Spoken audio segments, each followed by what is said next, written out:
G'day, Mashy. Yeah, g'day, mate. How are Welcome you? back. Welcome back. Oh, you've been on your deathbed, mate. I tell you what, I am actually struggling, to be fair, so I'll try and keep relatively quiet for today's episode because my voice is annoying at the best of times, let alone when it's croaky and spluttery like this. That's not too bad, mate. You're beating yourself up, but I see that you tried to throw me under the bus in our group chat around saying that this is the lingering result of a nightcap of 3 hazies and 2 fireballs from Wellington 3 weeks ago. Yeah, I've had a lot of time to reflect over the last 3-4 weeks, G Lane, and I've narrowed down on that moment. Yeah, 3 hazies and 3 fireballs after wrapping up That's an a event nightcap. in Wellington. It's just a nightcap, mate.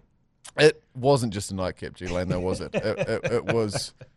I've started many a nights on 3 hazies and 3 fireball shots and had one of the bigger nights of my life. And if that is now a nightcap for me, I am concerned what is to come here at the ACC. But at the same time, geez, I'd be lying if I said I didn't enjoy it. So.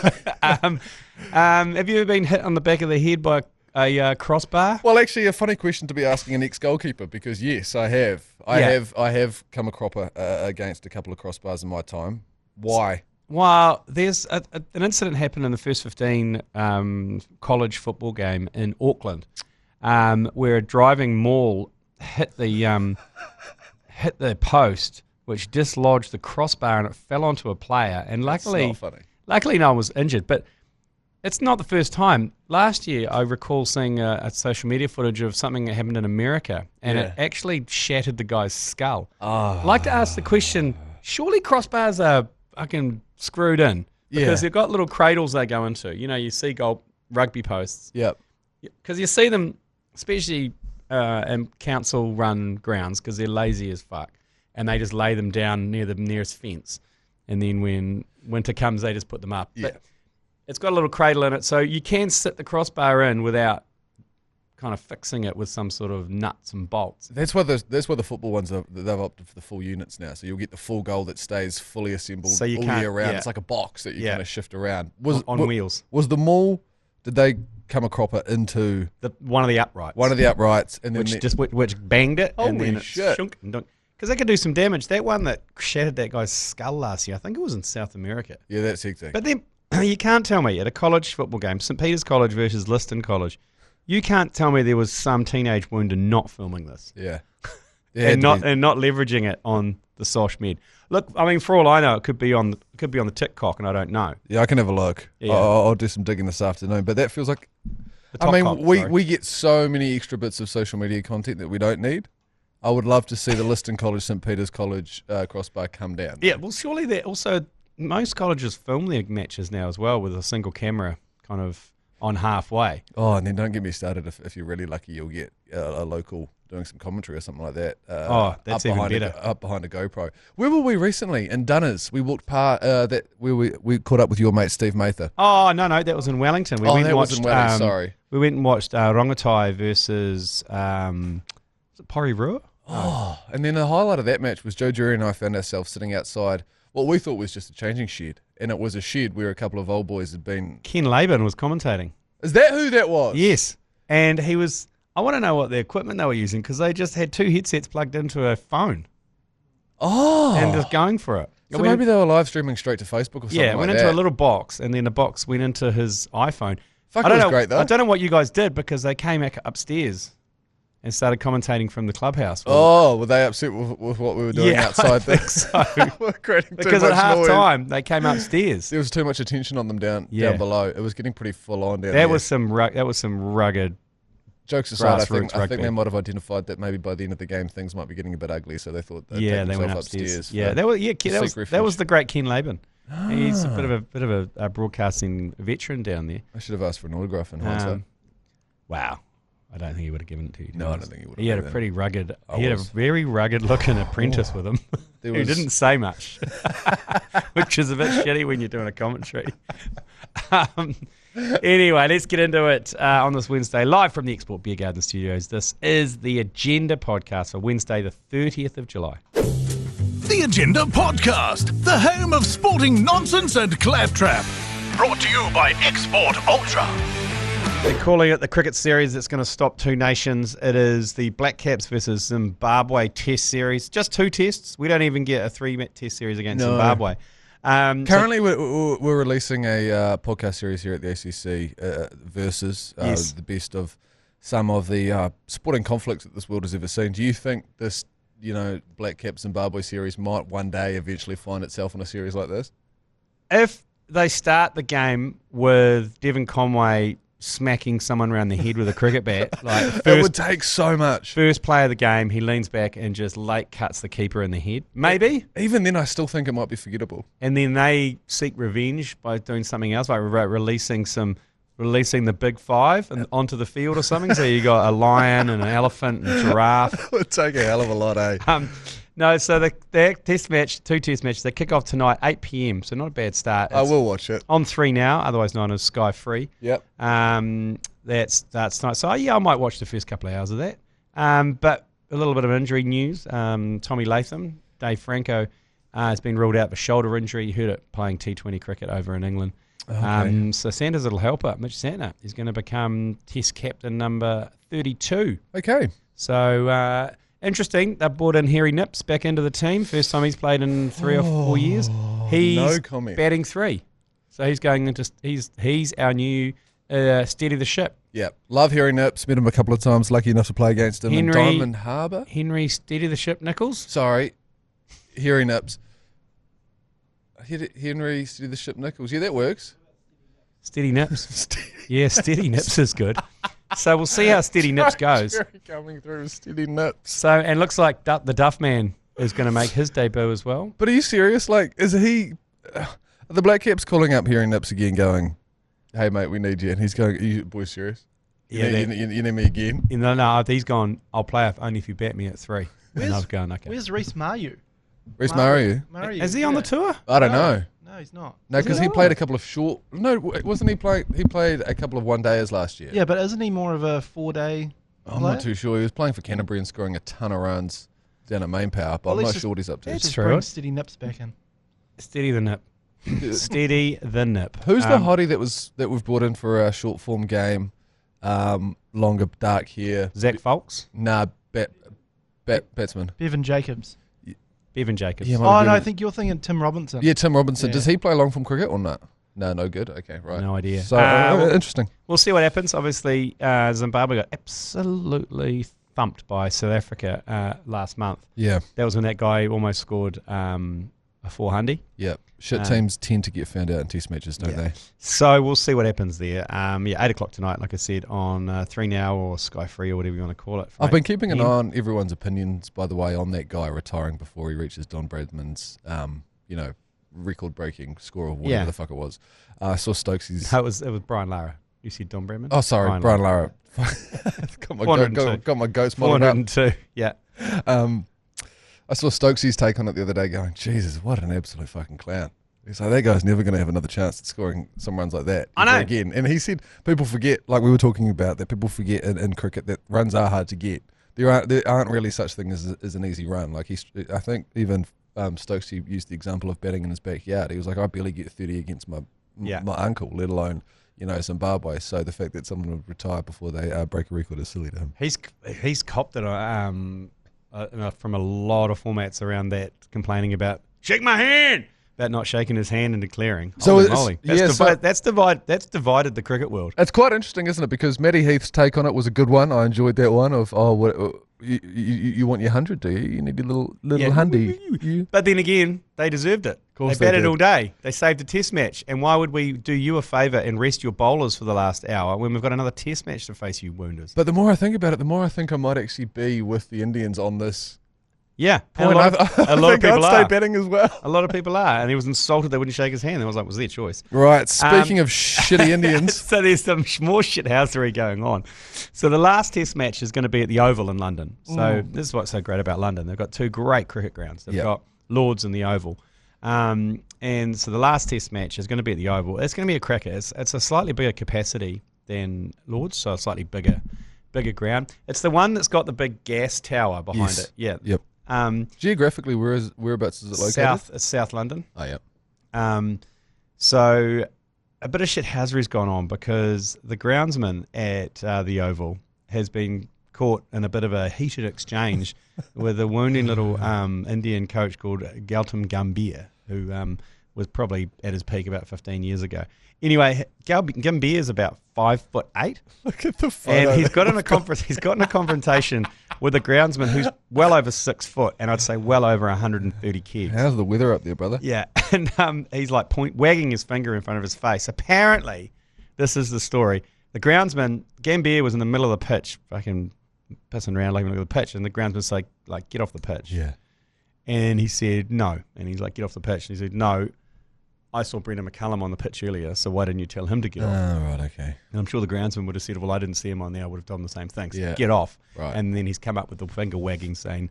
And so The finger wagging is not okay. the finger waggling in the face, especially when you're 5'8" to about a 6'4" person who's probably, I reckon, weight-wise, looking at that photo, 3 times the size. I didn't want to comment on the weight, but now that we are, let's do it. Geez, Lee Portis is this guy's name. That guy's titties weigh more than Gatton. Hey.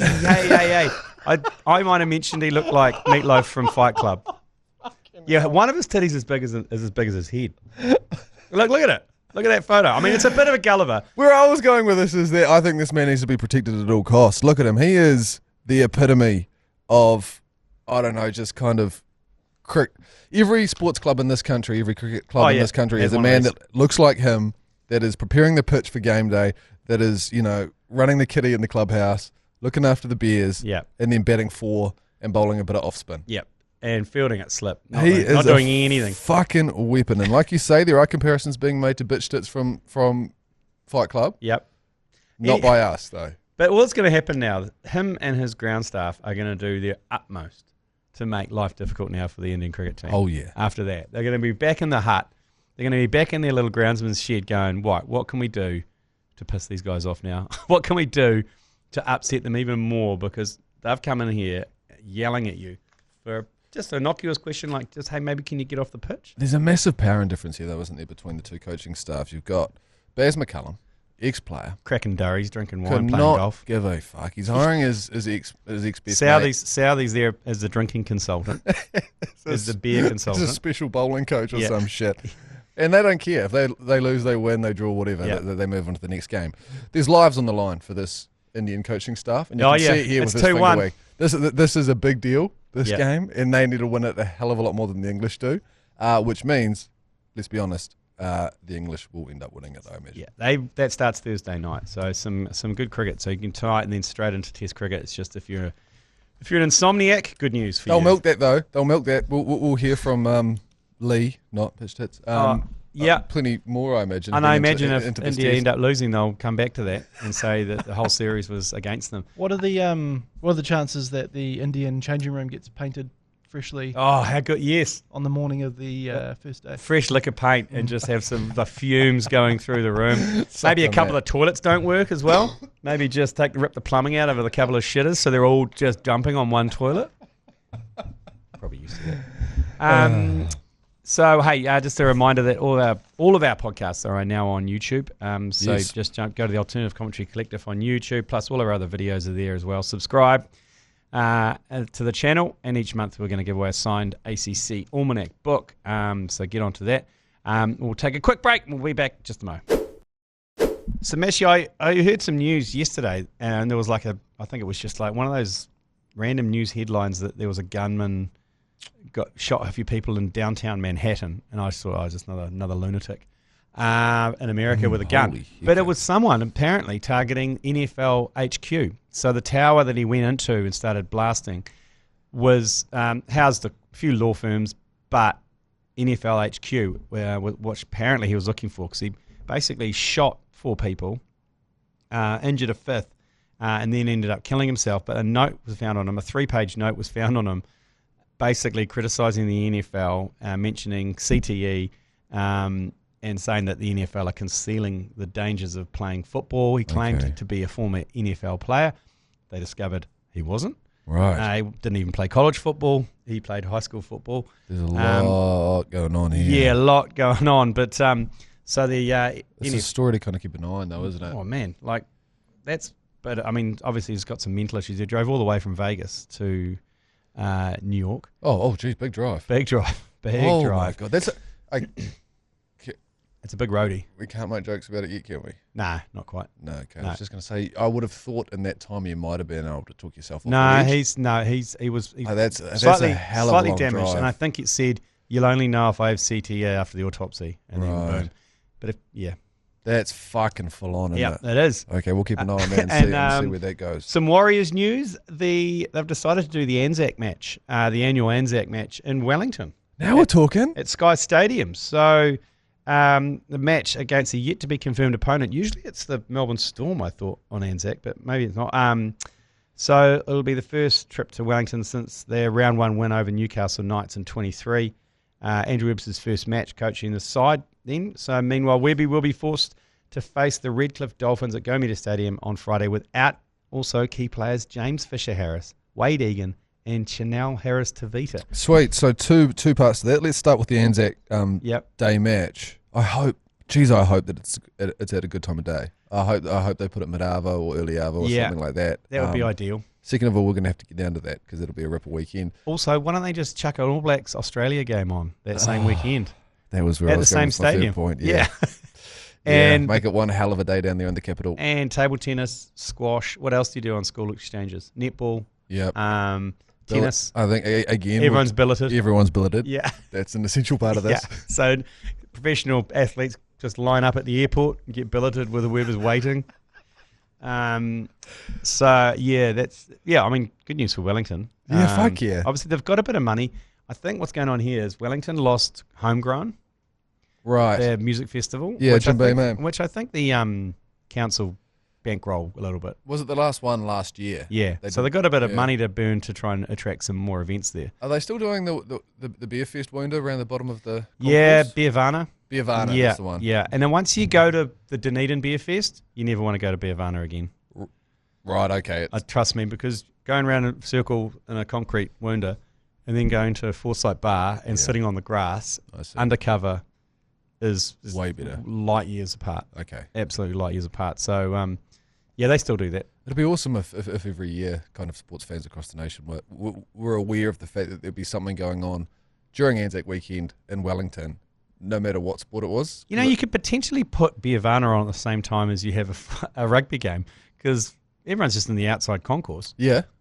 Well, if do it at the same time. If it's a bit more low key, then it feels like it would be a great secondary option to be running at the same time as a sporting festival. Well, that was always my idea around Vic Park, like turn that into a Test cricket ground, and then down behind it, past the motorway, turn that into a beer fest or a food and wine festival. Fucking hell, just do it at the same time.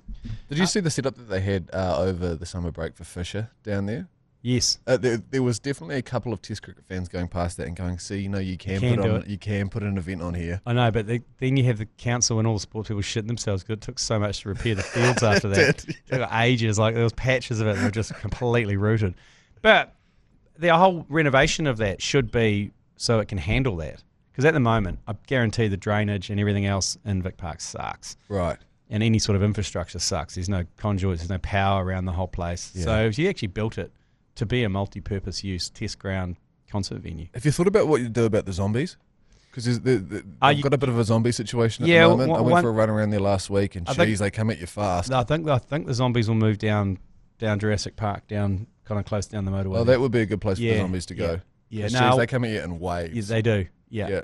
I had a friend who ran a cafe down by Vic Park, and he arrived a bit late to work, and because you know how the catering trucks and stuff that the Gilmores of the world or whatever that drop off the meat and everything for the kitchen, they drop it off usually about 6:30 in the morning or whatever, and that's usually when the chefs arrive and everyone. He arrived a bit late, and he noticed that 2 eye fillets were missing from his order, and he was like, "What the fuck?" That's like, good cut he's too. like, "Where?"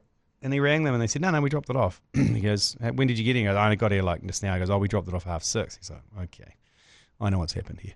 And he walks down the road about 100 metres where all the zombies are residing. Yeah. And there was a guy there. Usually on that grandstand, that band guy there had his jeans on, and he tucked the 2 eye fillets still in, I respect it. Still in the vacuum pack, either side of his hip, like he was gunslinging. and he went up and he goes, "Yeah, this is how he goes, yeah, mate. I think you've got my eye fillet steak." Oh, this is your mate here. Yeah, he goes, "I need them back." And the guy's like, "Sorry, bro, I just found them." It's like, unhooks him from his belt, unhooks him like he was quick drawing and passes him over. Oh, Like, that's fucking hell. unreal. Yeah, it was pretty funny. Okay, but we've got to do something about the zombies, but otherwise... No, I yeah, reckon happy days. it'd be fine. And good news for Netty fans, which includes me now because my daughter's obsessed with netball. Yeah, fuck yeah. Turned into a netball dad, which is dangerously... There's too much in my life going on to be a netball dad as well. But they've managed to secure a broadcast deal, and it's with TVNZ, so it's free to air.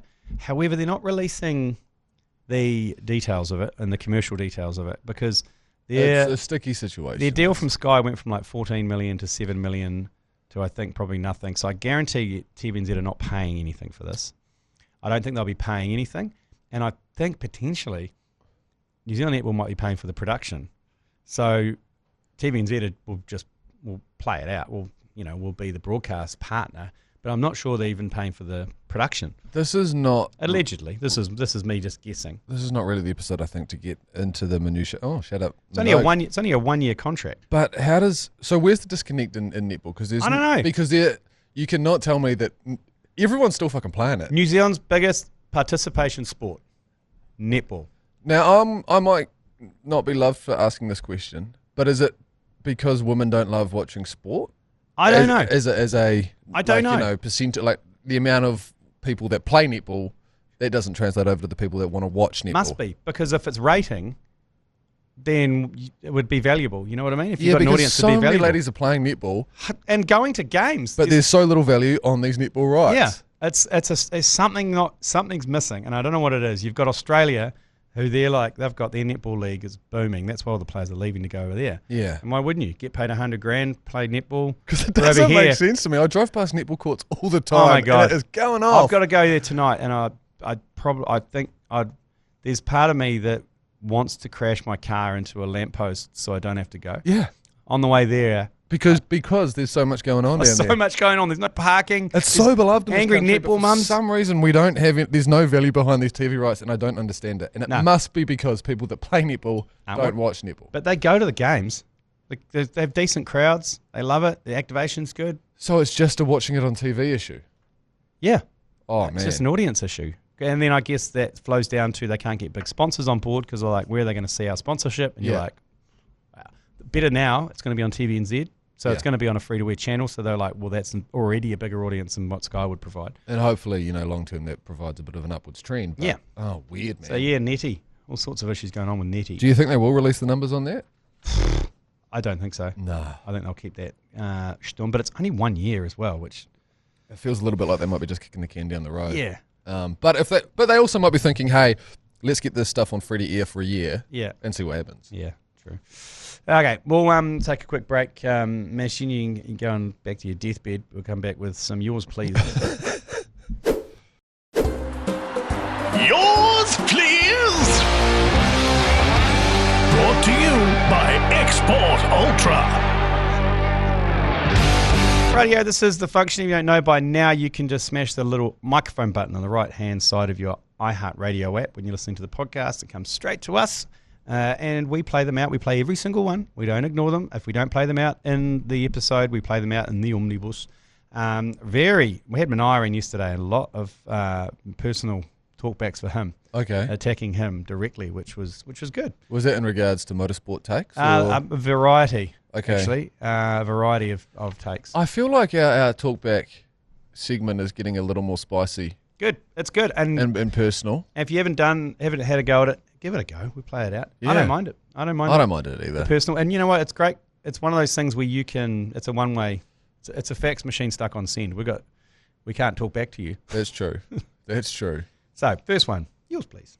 Turned the news on to see that Michael Hill from Michael Hill Jewelers died. Here we go. Might go back and listen to the potty from yesterday to see whether the curse of G Lane, did he talk about Michael Hill Jeweler on the show? Love yous. Fuck South Canterbury. Yeah, there was quite a number accusing me of the Hulk Hogan death. Not long after the Bob Jones death, when I mentioned Bob Jones. I'm going to admit one thing. I didn't mention Michael Hill's name No. earlier in the week. I may have mentioned his golf course.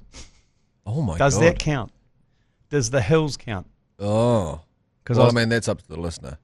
I didn't mention on the podcast. I was afterwards. I was talking to Wells about. Did you say Rod Stewart's name? What's the? Oh, you did. No, I did. No, but he's already dead now.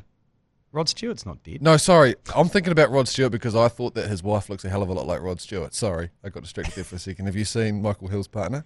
Bit of a Rod Stewart lid going on. Oh. That's why I thought of Rod Stewart. Yeah. Michael, did you mention Michael Hill? I didn't mention his By name. name, sorry. No, I didn't. I was mentioning, Wells and I were talking about the ultimate boys trip to Queenstown. Thinking of a joke and I jumped the gun massively.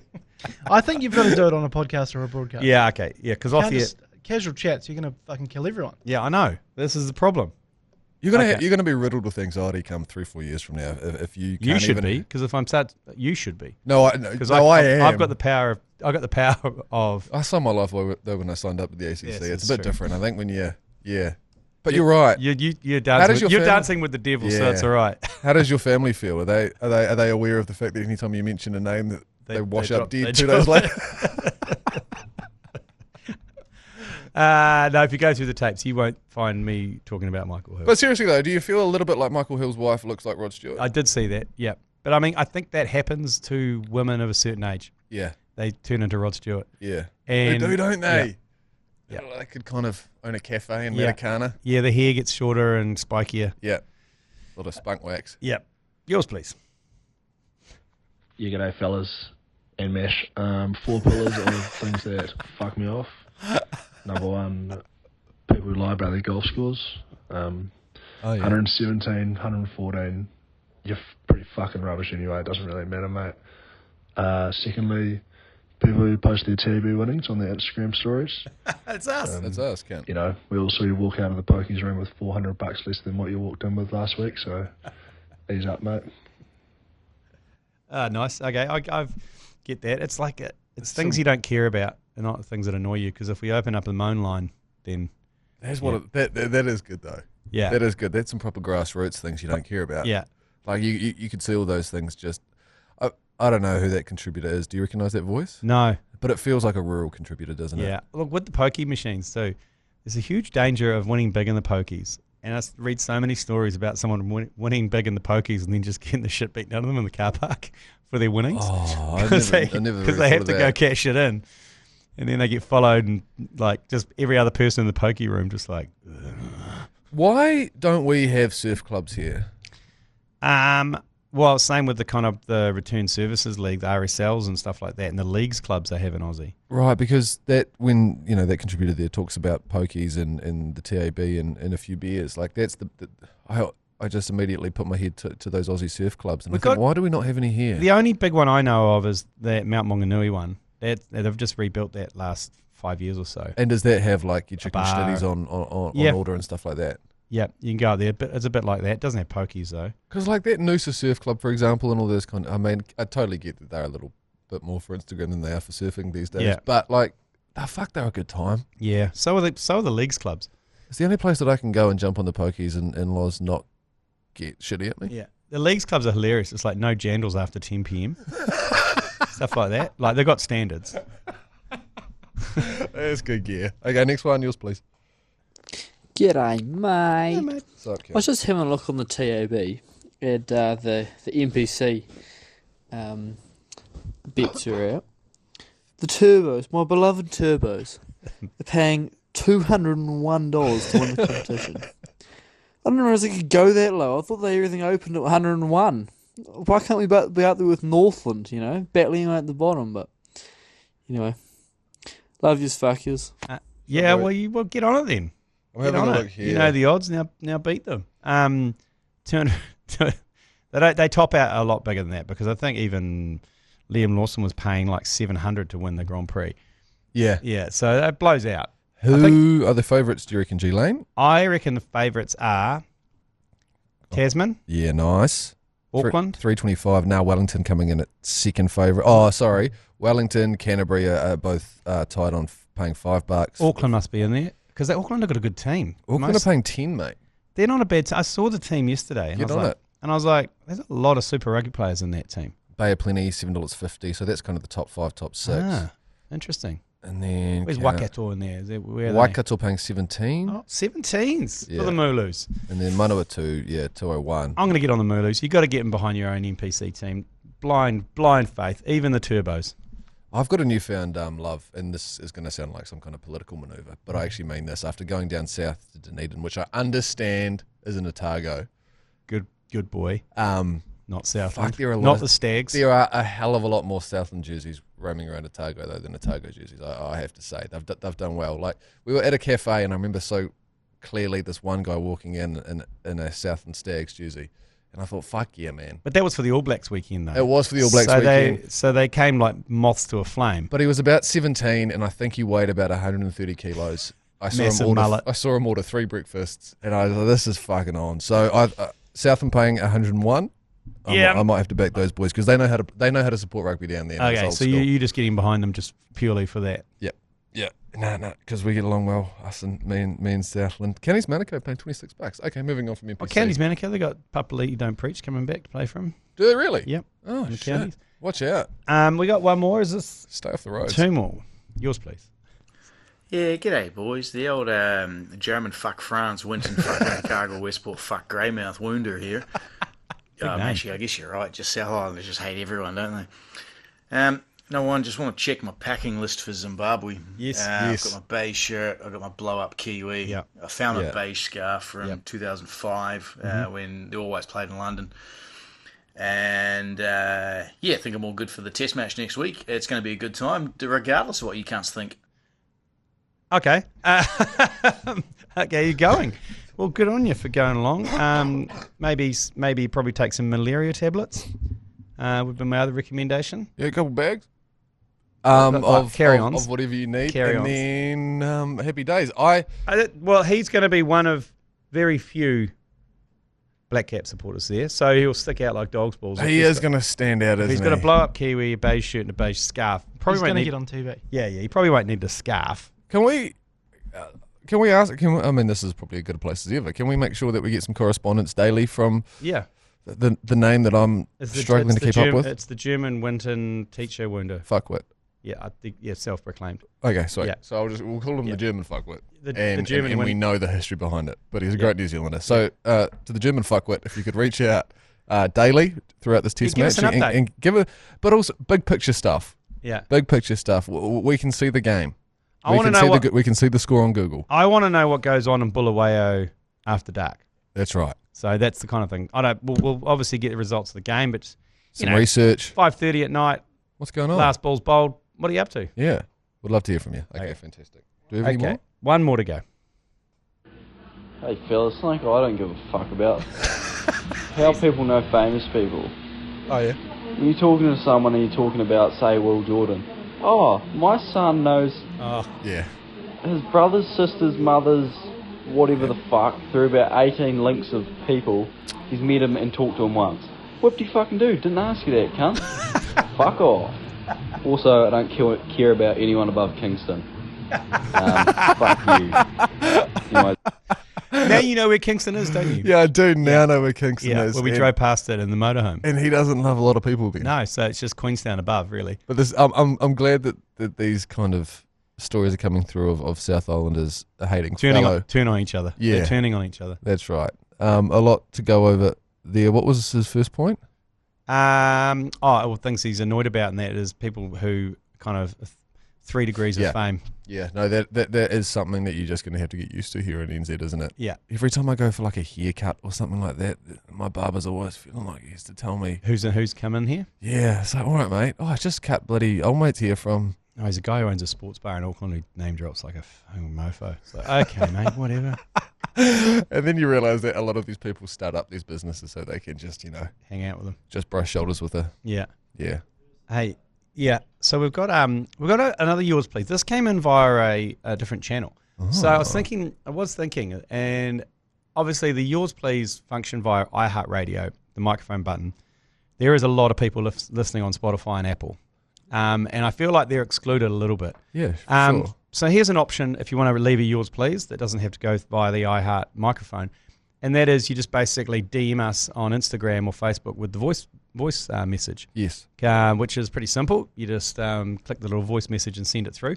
So this one has come all the way from Dubai via the DM on Instagram, and it's in regards to the latest, or the first Versus episode, the Canterbury versus Auckland with Bonds Chafe-Off. So here's this one. Yours, please.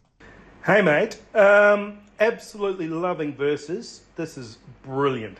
Keep this up. There's so many brilliant ones that you can do on this. But a couple of questions that I want to check, because this is right up my era, being a 73 baby. The Shield game in 85, and I think you might have to check with Cleaver on this, I don't think it was live, because they didn't show NPC games live on a Saturday afternoon or a Shield game. I think it was on at 5 o'clock. And so we only used to watch it it was only an hour. They used to show just sort of edits of it.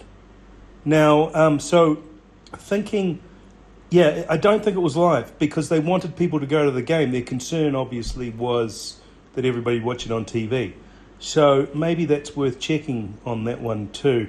Also, there is a photo somewhere of when you're talking about Robbie Deans pushing people back to kick, and everybody was sitting on the thing. There is a young Andrew Mertens sitting on the sideline that has to be pushed back. So many great things, but awesome, loving it. Thanks, mate. So, yeah, a couple of questions there. I mean, only issue with the DM as it goes longer than 30 seconds, but yeah, that's the problem. That could open up a can of worms. And I think he's right that the games weren't live. Yes, but I'm not sure they were live for the reason of attendance. No, I think they were live just purely from a technical and budgetary reasons. Yeah, I talked to Cleaver last night. We did a BYC podcast, which will probably be out very soon, and he said, yeah, no. I just remember watching it. I can't remember if it was live, but it does ring a bell that rugby broadcasts on that day weren't actually live on TV. They were just delayed. Yeah. But I mean, look, if they did it for attendance purposes, it worked because the crowd, was genius. That crowd was insane, and that is true. I've seen the photo of Andrew Mertens in the crowd. Yeah, there. Well, they're still using that format in the English Premier League. Like if you live, locally, you can't watch your own fixture unless you go down and watch it. Yeah, and I think Australia used to do that till recently with cricket. So it is quite a high level. And once it's sold out, they said, well, congratulations, the people of New South Wales will be able to watch this live. From the limited research that I'm doing here, apparently it was live, but I don't know actually how accurate this is. Yeah. I don't know. Well, if you want to listen to that latest episode, it is available now. On iHeart or wherever you get your podcasts. We've got new ones coming out every Monday for the next 4 weeks. The only reason why it might not be live is because I've tried to find all the footage when making a couple of videos for that podcast series, and only a select kind of 15 minutes from the game is available. So quite often with those games there was a full 80 minutes available, but not for that one. So maybe again, contributor, you are spot on. Yeah, there we go. So those are all the yours pleasers for today. Meshy, you can go back to bed. Oh, mate. Get your little hot water bottle. Oh, yeah. Snuggle up to that. Maybe I'll come and see you and I'll rub some Vicks on your chest. Yep. And have a wank. Whoa. And no, after you've gone. The Vicks. Did you read a story? I read a headline. There's a headline in an English paper, and I thought of you actually. And the headline said, man caught wanking at work. And it said... And it said, sorry, he thought he was at home because it just recently returned to work after a week off, and he forgot he was at work and just started washing it fast. Oh. That was his excuse. He thought he was at home. That's funny. Oh, shit, sorry. I didn't realise I was still fucking hell. I browned out there for a sec. Sorry, just instincts kicked in and I just started whacking off at my desk. Anyway, don't do that today, please. See you tomorrow. Love you, fuck yes. You've been listening to the ACC's Agenda podcast, brought to you by Export Ultra. For more episodes, like and follow on iHeartradio or wherever you get your podcasts.